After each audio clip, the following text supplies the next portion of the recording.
105 is the number that comes to my head.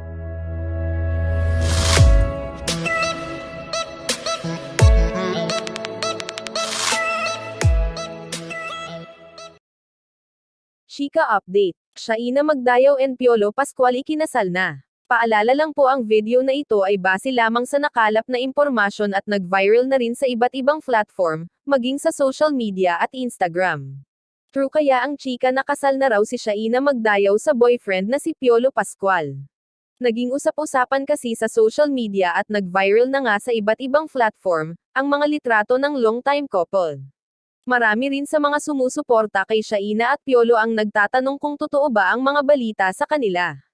Umulan ngayon ng iba't ibang komento ang Instagram ng actress at aktor, marami ang nag-congratulate. At hindi rin maiiwasan ang mga negative comments. Talaga namang napakaganda ng aktres at napakagwapo ng aktor sa kanilang mga ipinupost na litrato, parang match made in heaven.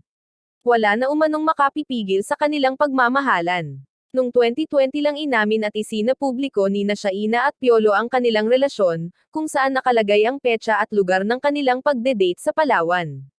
Matatanda ang kasama pa nga nila ang kanilang mga kaibigan na magjowa din na si Jody Santa Maria at Raymart Santiago.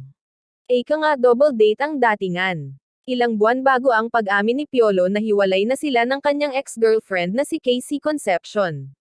Tila 2 buwan mahigit lang ang lumipas sa kanilang paghihiwalay, ay nalilink na rin ito sa aktres na si Shaina Magdayaw. Marami rin sa kanilang mga followers ang nanghihinayang at nalungkot sa paghihiwalay ni Piolo at Casey. Matagal-tagal rin naman kasi ang naging relasyon ng dalawa bilang magjowa. Naging busy ang dalawa sa kani-kanilang projects at lock-in tapangs kaya nawalan ng time para sa isa't isa. Sa narinig ng aming source ay wala pang magandang komunikasyon sina Piolo at Casey. Ngunit sadyang ganito ang buhay ng namumuhay sa showbiz.